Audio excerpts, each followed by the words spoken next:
Welcome to The Chemical Show, the podcast where chemical means business. I'm your host, Victoria Meyer, bringing you stories and insights from leaders driving innovation and growth across the chemical industry.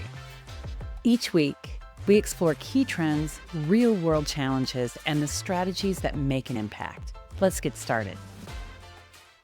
Welcome back to The Chemical Show, where leaders talk business. Today, we are going to have a really dynamic conversation with two industry experts who are bringing us insights on energy and chemicals and what's going on in that connected value chain. So I've got Steve Lewandowski, who is the Vice President of Global Olefins and Thought Leadership, which I'm super impressed that Steve gets to be the VP of Thought Leadership. I'm actually a little bit envious. You guys have heard Steve before on The Chemical Show. We're going to link to some of his past episodes so you can listen in, and then you can follow up with Steve and tell him where he was right and wrong and consistent and how consistent he's been. Steve is joined by his colleague, Adrian Calcaneo, who is the Vice President for Energy and Feedstock and leads the NGL and Naphthas research at Opus, a Dow Jones company.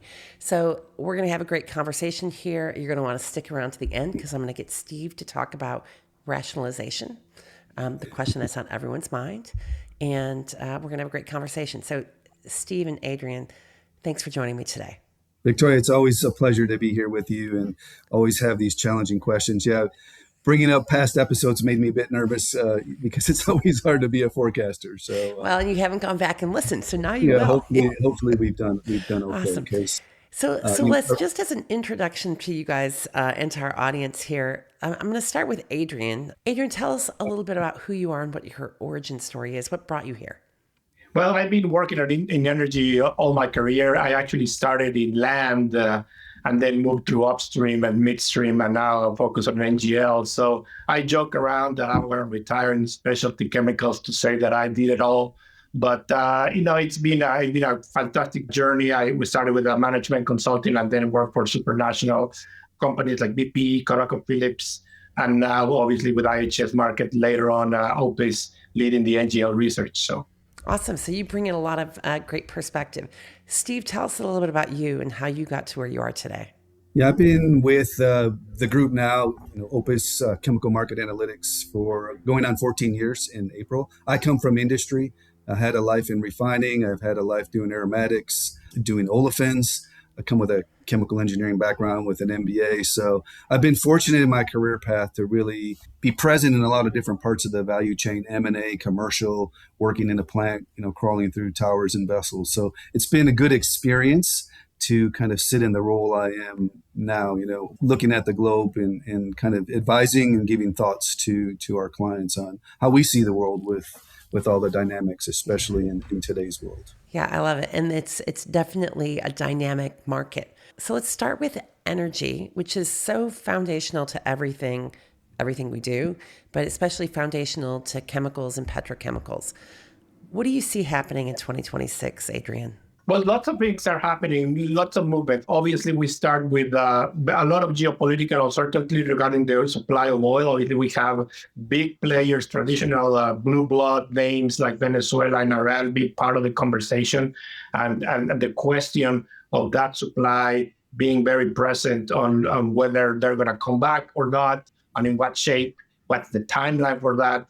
That is what's happening. In an overall situation, well, I would say that we are oversupplied with crude in the world. The OPEC has been really careful of bringing supply up, but in reality, there's a lot more capacity in the world that is not fully utilized because of this overall weak demand.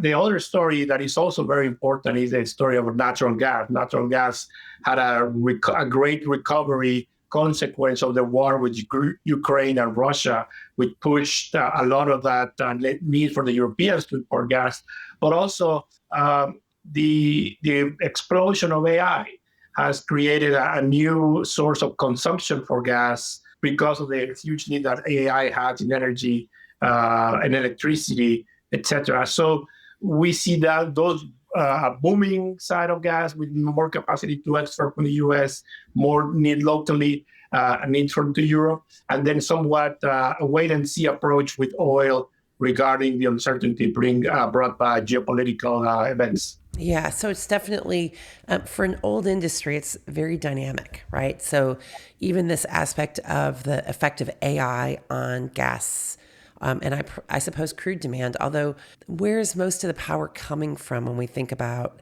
AI? And I know we talk about, natural gas, certainly in the US and Europe. Is that true around the world?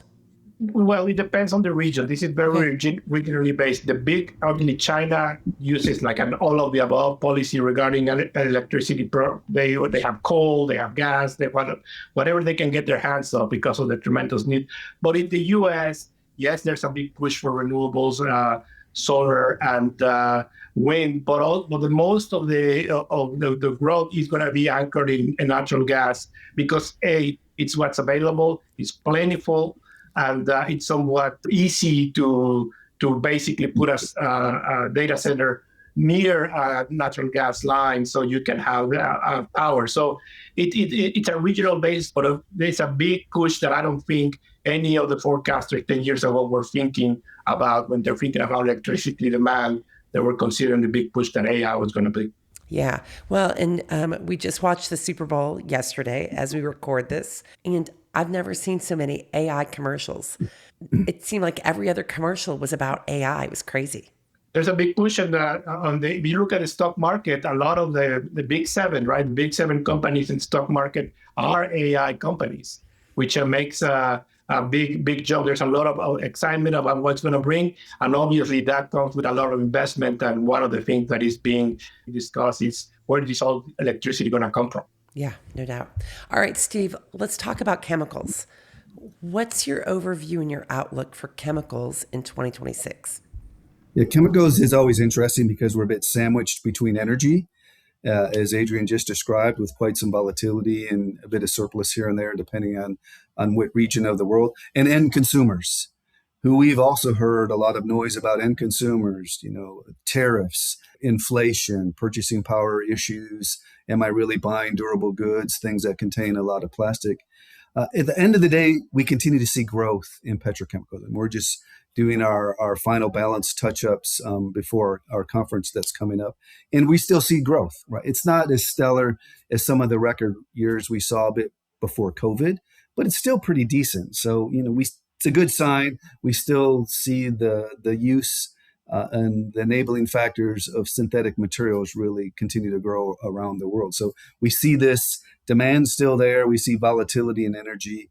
The issue we really have in most of the value chains is we've just overbuilt capacity. And I'll say when you look at the numbers, China really went through a growth spurt on capacity with an agenda of being self-sufficient. Rightly or wrongly, people debate, is that the right thing to do? And kind of commodity chemistry, should they have spent money somewhere else and not petrochemicals and imported from low price regions? But they chose to build assets, and that's really the concern. They built this wave. And the problem is they have still another wave of some 14 to 15 million tons of ethylene kind of waiting in the queue for approval. So there's risks that more could come in China because they're still not self-sufficient. When we do the math based on some growth projections, they're still not self-sufficient, which is their ultimate target. So, we still feel okay about petrochemicals just purely from supply demand, other than we just have way too much capacity chasing the demand growth that we have. All right. So put this in context for us a little bit, Steve. When you say they still have 14 to 15 million tons waiting in the wings of ethylene, what percentage of the market does that represent? Where are we at today? We're like 200 million tons of installed capacity. So that's another 15 million tons that can come. I mean, we looked at China in two waves. Yeah. The first wave was all started up before the end of last year. And that was some 30 to 32 million tons of ethylene. And a bunch of propylene was in that mix as well. Way too much propylene, and we don't really have to talk about that because it's a bit more oversupplied than ethylene. The second wave we thought was about 34 million tons. A couple projects did get canceled, so maybe another 32, of which half have approval and, are going to be started up sometime between Jan 1 of this year through the next 4, 5, 6 years, just depending on how those stage in. So that wave is part of this big overcapacity that we have to absorb, and don't really hit our trough operating rates until, say, late 27, sometime mid 28, unless more announcements of rationalizations come. It's okay, of rationalizations. I thought you were going to tell me announcements of growth because, Steve, it's hard for me to imagine that. But you never know. The market is not always rational, or it's rational in different ways. We talk about this oversupplying chemicals. And as you've kind of already pointed out to me, Steve, that, there is still demand growth. It's really just this gross overbuild that has taken place. But when you think about the broader picture, how does this affect the energy markets? Is there enough energy to supply this? Is the energy markets imbalanced as a result? What are you guys seeing? We're seeing a lot of different things. And also the answer to your question really varies with time. And also, in a way, as we go down, then really the assumptions that you put into your thinking kick in and might tell you a different answer. But overall, right now, what we see is because of the big push from natural gas production in the United States, it had produced a tremendous boom on natural gas liquids. The U.S. is now the largest producer of natural gas liquids in the world. It is a greater exporter of propane in the world, the only exporter of ethane in the world. So it has brought that richness. In a normal circumstance, you would have think that the U.S. would have taken advantage of all that product and build all the infrastructure here locally. But there was so much product that it basically made it a normal, rational choice to export it. And that's because the production was growing faster than what the chemical industry could absorb. Yes, there is new facilities coming in the United States as well, but then we still see exports growing. And also it's worth to point out that in case of the natural gas liquids, they have outgrown natural gas and outgrown crude. Traditionally, we think of this as a byproduct, which they're studying to the whatever growth you see in these other main products. But because there's some choice, everything's being equal, two producers, one that is going to drill two wells, one that has liquids, one that doesn't, is going to tend to incline to drill the one with the liquids because of the extra revenue that they can produce. So because of that, we are actually very well supplied right now in liquids around the world. I would say that we're oversupplied. And that is a combination of having this tremendous growth from the US fueled by, again, AI and natural gas production, but also by this weakness or that slowing down on the overall potential of what we thought the chemical market was going to be via the weakness of the Chinese economy, right? So that extra room has basically bloated the market. In the case of propane and butane, we are at the highest inventory levels that we have seen in a long time. Ethane is also super high. So it's truly that product waiting to find a home. In the case of ethane, there's really nothing that other than chemical that we can consume. But what we see now in the case of propane and butane is tremendous growth on the non-chemical sector, claiming that product that is cheap and available. So then if it's not going into chemicals, go ahead, Steve. I'm a refiner at heart, but I'd always laugh to have to say this. In the petrochemical world, it really is the tail that wags the dog, because in petrochemicals, we have options. We can choose LPGs, we can choose ethane, we can choose naphtha, we can choose heavier feeds, we can choose coal, we can choose ethanol, we can choose pyrolysis oil from circularity, right? So the chemical world has a lot of degrees of freedom to optimize its inputs, where a refinery is different, right? You have oil, there's a lot of different grades of oil, but you have a certain set of steel and you can only run certain kinds of oil, and your products, though there's some degrees of freedom, are kind of relatively fixed for the oil you run, the steel you have, and that kind of makes imbalances in fuels. And chemicals doesn't help that, because when propane's cheap, we say thank you, but no thank you, keep your naphtha. And it really creates a lot of dynamics and volatility in all of the different feedstocks. So if it's not going into chemicals, because chemicals doesn't need it right now, where's it going? In the case of propane and butane, is going to cook. People are like India have a tremendous push, of which they are at 35 million metric tons of consumption. They want to get to 50 with make sure that nobody's cooking with firewood. Africa is a country where the sub-Saharan Africa population, 80% of the people cook with firewood, which is crazy to think about in 2026.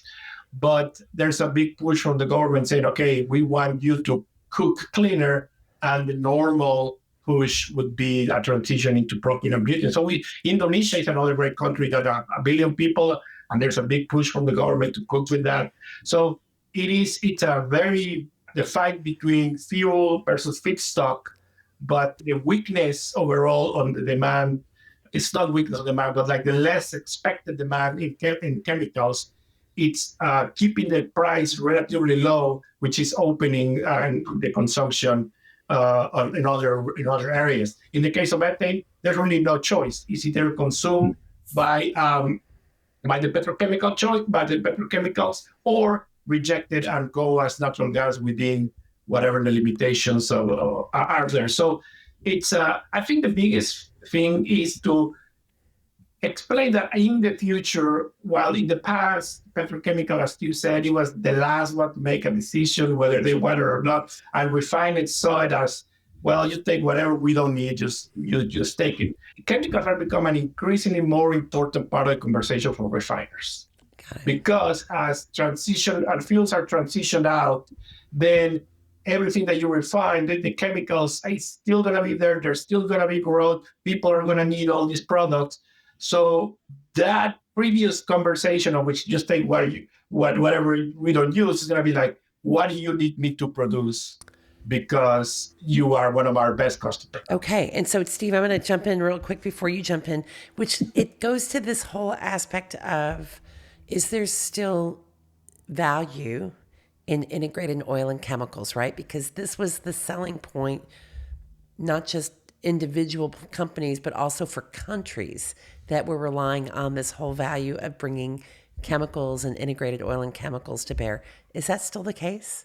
No, that's it. That's a good question. And really into COVID, after a couple of years, we were struggling like everyone else, saying, why, when you look at the perimeter feed into a cracker and its derivatives and its, negative margins, maybe not even, positive variable cost margin, how do they continue to run? And as we kept digging into the numbers, we looked at integration with refining, and refining margins were historically, at a premium. I mean, we've saw margins for a variety of different reasons. Some, shutdowns in the U.S., shutdowns other parts of the world. Some of them, man-made. Some of them kind of acts of God, whatever. But we had a lot of refining capacity go off stream. So distillate margins were strong. Gasoline margins were strong. A refiner upstream of a chemical plant would say, the chemical plant would say, I want to shut down. I'm losing money. The refiner would say, no, you have to take the streams. I'll keep you whole because I'll lose 100 times more than what you're losing. Let's optimize this broader perimeter. And you see that still today. It's kind of holding, but to a less extent. We've seen gasoline cracks really depressed. Maybe back to another topic. LPGs are a fatal product in upstream. They have to go away. Ethane, as Adrian alluded to, it can go to fuel or feedstocks. But once you have the LPG, it's got to find a home. If it doesn't, it gets cheaper. The crackers take it. And the other feed that gets pushed back to the market is naphtha. The naphtha will depress to a point where refiners finally say, this is too cheap. I'm going to have to cut crude because I'm not making money on my pool of products. And today we see this very thing. Gasoline cracks in Asia and Europe are near zero. The distillates are still near $20+ a barrel. So that's a big differential between gasoline and the liquids. So refining needed petchems at least up to this point, and maybe for a few more quarters. We're adding new refining capacity. I think the fuels mix with the new refining capacity will better match the demand. And maybe, we'll get back to kind of similar cracks across the board. Just the volume split between gasoline, jet, and diesel is going to adopt a bit. Okay. So let's talk a little bit about Europe, although I will say this integrated piece also makes me think about Korea. So let's go to Korea next. But let's talk about what is happening in Europe. Because, of course, I've said this before, I'll say it again. It's a bit of a mess, right? And it's fueled by policy, fueled by no longer cheap feedstock because of the Russia-Ukraine war and the Russian gas being cut off. But what's happening there? Both, maybe Adrian, take it from energy first, and then Steve, talk about chemicals.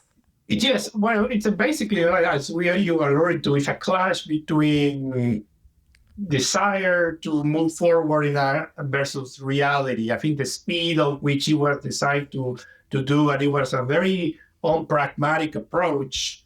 It's kind of taking its toll. The biggest thing, obviously, is that a large part of the European energy transition was based on the continuous availability of Russian cheap gas. And as soon as long as that was going in, then you can decide and build your plant and shut down your nuclear power. And because you can maintain the system with that cheap gas coming in. As soon as that it gets cut off because of the consequence between the war with Russia and Ukraine, then Europe really goes into a complete trick mode to try to figure out how we're going to survive. And then they made some cuts, 20% of the total demand, and they were trying to use whatever they can replace LPG for natural gas for LPG or whatever they could do to hold it together. And they realized, okay, who can give us natural gas? And the answer was, well, the U.S. said, well, we can, but there's two problems. A, we don't have the capacity to export it. And B, you don't have the capacity to receive it. So until we make some investment on that trend, then we're going to be stuck. And this has happened. The U.S. there's a great explosion of capacity to export LNG. Europe kind of brought natural gas back as a desirable gas again. So some of the restrictions that it had was limited. But yes, now that there's more gas flowing, but that also makes things much more expensive.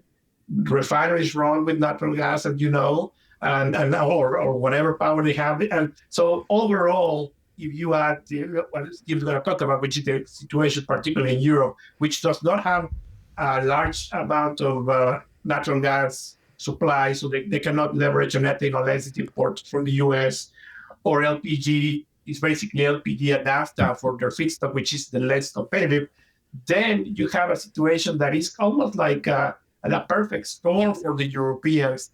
And on top of it, you have a very, very restrictive, aggressive politics around it that Brussels is trying to implement despite what's going on. Yeah. Has it been as much of an issue bringing oil into Europe as it has with gas?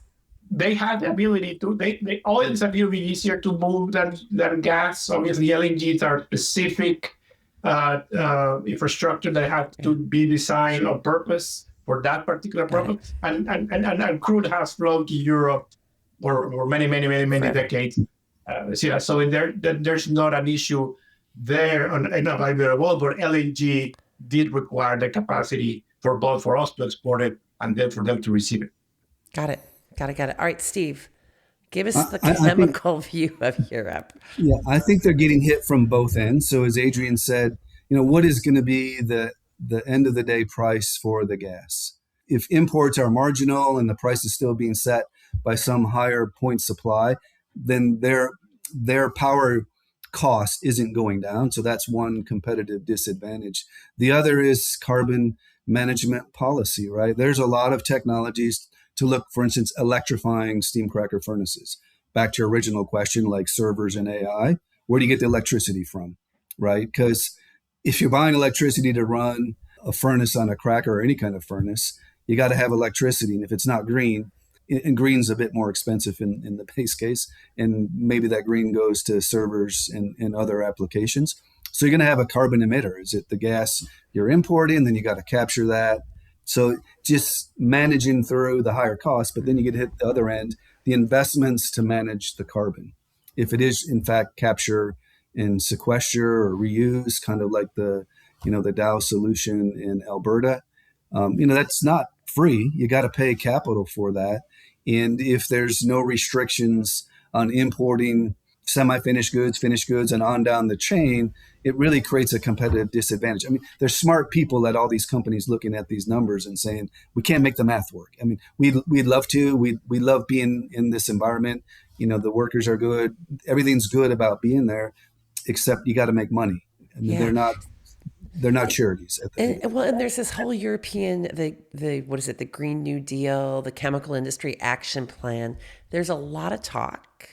Is any of it actually taking effect and being helpful to the industry?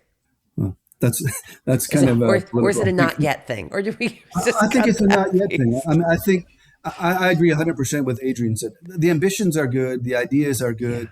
It's you got to let the technology and the economics of that all catch up, and that's the problem. Look, we live in this world as chemical industry, energy industry people, just like everyone else. And we don't want dirty air. We don't want, I mean, that's just not the way we operate. We're probably good. We solve a lot of issues around pollution because we're chemistry, right? So we want these things as much as anyone else, but we also want to see emerging markets emerge. We want to see Yeah. food on everyone's table. We don't want people burning, wood and other materials and use something clean just for their health. So, we're in it for the good. Yeah, there's profit. Sorry, that's part of being in business. But I think there's a lot of good that comes from our industry that just doesn't get really fully recognized. So it's about ambition, good, timing, just a bit aggressive. Yeah. A lot of this will come. Clever people are trying to solve it, and I think it'll get solved. Yeah, excellent. Well, and I think, to pointing out just that, like Adrian, when you were talking about the fact that propane and butane are going to fuel and cooking and stuff, it is greening the environment, right? It's better than burning wood for a lot of reasons, not least of which is just the air quality and stuff. So I think it's all relative, and that whole relativity matters. All right. So I promised that we were going to talk about rationalization in China. Before we do, let's put in a little plug. You guys have your conference coming up, World Chemical Forum, which is March 25th and 26th in the Woodlands. I'm assuming Steve and Adrian, you both are going to be speaking there. Yep, definitely. Okay. We'll be Two there. You days, seemed full uncertain there panels. for a minute, Steve. Yeah, no, I'm definitely going to. Well, I'll be moderating, so it's kind of speaking and Okay. moderating. So It's- we have a it's- lot of panels.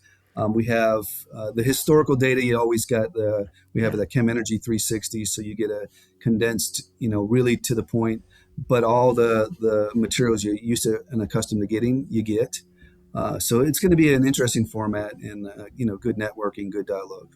Yeah, So yeah, awesome. we'll be And there. yes, and I think it's a great opportunity to have conversation, like one-to-one conversation with people like Steve and all my colleagues, and ask this question because people are interested in many different things. So we create a format to facilitate those interactions and that exchange of ideas, so we can make sure that we answer what the industry wants to know in many different ways. So because it's a personal exchange is very important to us. So it's designed with that mind frame. Yeah, awesome. And I know you guys have offered up a discount to Chemical Show listeners. So when you head over to the World Chemical Forum website, and I'm going to include a link, but you can also search for it. If you use the code ChemShow15, you'll get a 15% discount, which is, I don't know, a buy a lunch and a pair of shoes. Yeah, exactly. Awesome. All right. So moving on to rationalization in China. We're seeing companies exiting Europe. We're seeing companies exiting people, right? So Dow just announced 4,500 people getting laid off. We know that China continues to grow and build. What is happening in the world of rationalization? And what do you see? What do we need to do? And what do we need to rationalize to be healthy again? We need a lot to be healthy. So healthy means margins that support reinvestment. Yeah. We would need probably 18 to 20 million tons of ethylene, either projects to go away or rationalizations. Where projects are ongoing on the U.S. Gulf Coast, the Golden Triangle, CP Chem, and the Qataris, that continues to go forward. You saw Dow is going to delay their project 2 years, but expect phase one startup before the end of 30, and then phase two a little bit after that. So there's still projects ongoing in the rest of the world. I think a quarter to a third of the capacity we need to shut down probably has already announced a shutdown. It's not down yet in some cases, like end of 27, when INEOS starts at their project in Europe. Some of the current suppliers of INEOS will have to, they'll shut down because they're not going to build derivatives to offtake that. So we have, somewhere around a third identified and pretty much announced. We're watching Korea. South Korea's, in their reorganization. The problem is they're targeting 3.7, they're adding 1.8 million new net. Yeah. It doesn't move the needle so much. And And let's talk. Can we talk about Korea really quick, just as a yeah. little insert here? Korea is mostly naphtha based. They've always been at the high point of the cost curve. What has changed that puts this pressure? Is this new pressure, or is it old and building pressure? No, I think it was inevitable pressure because a lot of their offtake is destined for China, right? And as China builds for self-sufficiency, guess what? The target market that's the closest to even to Southeast Asia, but definitely the bulk of Northeast Asia has been China, and China's going to do that all on their own. So it wasn't inevitable. If China really got motivated to build, they knew it was a risk. I mean, it's a risk for the Middle East and North America, quite frankly, too, right? Because if they can make all the grades that we could make and not have to import certain qualities, that kind of was ultimately their objective. But they went through a process a couple years ago called dual control. It was about carbon emissions and carbon intensity. All the steam crackers less than 300,000 tons had to shut down. There was about 6 or 7 of them. The problem was everyone that shut down, they built a brand new one behind it that was 3 times or 4 times as big, right? So net, we gained capacity, cleaner, more efficient. Yeah.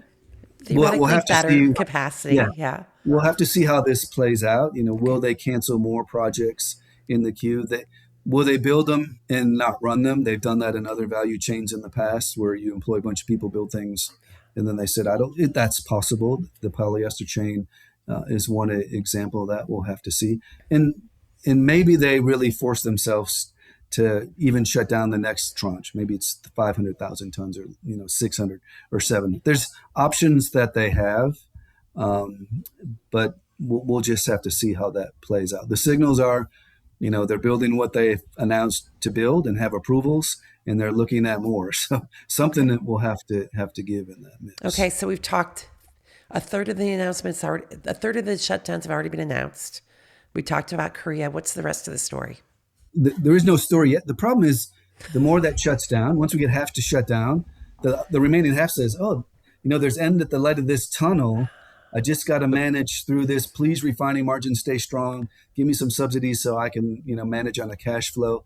Because at the end of the day, we need the steel, right? We have demand growth in petchems, and it's better to just keep the steel that's running available and not build new. That's just, good capital chasing bad again. And that's kind of what they're trying to weather through is, can I just survive this cash crunch time? And, I always say the CFOs are making more decisions. Operators are proud of their plants. They want to run them full. They do good. They have safety records, yields. Everything they do is spot on. They're just caught in, this vicious cycle of cash flow and shareholders and making sure you're paying dividends and being in the black. It's just, unfortunately, part of the corporate world. Yeah. Can AI save them? I ask you that because we keep talking about how AI and automation is improving operations. And of course, that was Dow's big claim in terms of their announcement of shutdowns or of letting people go. Is there enough improvement coming and available from what you see to help us Let me get go out first. of this? Yeah, Adrian's our expert. I'm going to let him. What I've read is Adrian, tell me about that. In a lot of AI, you still need a human touch, right? At the end of the day, you got to check things because they call them hallucinations. That's about as much as I know about it. So what I understand is there's still some human touch, at least at this stage of AI. Maybe that changes, but Adrian can jump in. No, it's a good question, and I think there's efficiencies definitely to be gained, maybe. But a lot of the gains that AI are doing is basically with entry-level people that can be replaced by AI tasks. But at the end of the day, like Steve said, you still need somebody who understands the process and understand what makes sense or not to evaluate the path that AI is saying. It's at the end of the AI will give you an answer, but then you do need somebody with knowledge to evaluate if this answer makes sense, is doable, is feasible. But then I expect 10, 50 years from now, we're going to see new processes, new things because of the runs of AI, but not in the short term enough to save, quote unquote, the industry. There's efficiency definitely to be gained, but it's not magic. Okay. All right. Closing question. Steve, you've heard this one. What's your word of the year? If you were going to give us a word, Steve and Adrian both, that depicts what you think of 2026 and how it's going to play out in energy and chemicals, what is it? For me in chemicals, more rationalizations are going to be announced. I mean, it's just impossible not to happen because cash flow is just too big of a problem right now. No matter where oil goes, those guys running heavier feeds are still going to be weak on margin. They're just going to be floating there. Ethane guys will benefit by higher oil, but it'll be a detriment if oil drops a lot more than Adrian said. I tell people, look, you got to survive for today, but you got to also plan for tomorrow. So don't lose sight of things coming, in the future. You got to be aware of that. But yeah, you're fighting today just to keep your head above water. All right. I love that. Adrian, how about you? Well, along to what Steve said, it's key not to stop planning would be suicide. Just because the trades that are existing now doesn't mean they're going to be there. And in a way, it's kind of like hitting a moving target. You kind of have to aim forward and make sure that the target gets there. And I think naphtha crackers that obviously now they're not in a great situation, but they still have a lot of the story to write down the line. I mean, at the end of the day, there's so much ethane that we can send to the world. There's so much propane that we can steal from the non-chemical sector. So naphtha crackers still have a big role to play in order for us to reach the demand of chemicals that we need to supply the world. So it's important, like Steve said, look at the short picture, survive to fight another day, but also make sure that when you survive to fight another day, you're still in the game for decades to come. So it's that duality of short-term versus long-term is very important nowadays. I love it. Awesome.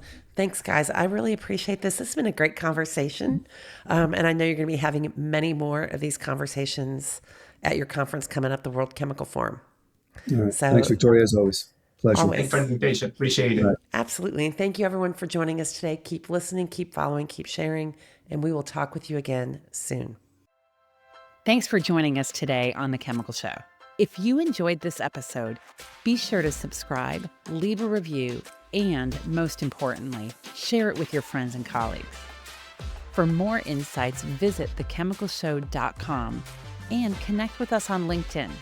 You can find me at Victoria King Meyer on LinkedIn, and you can also find us at The Chemical Show Podcast. Join us next time for more conversations and strategies shaping the future of the industry. We'll see you soon.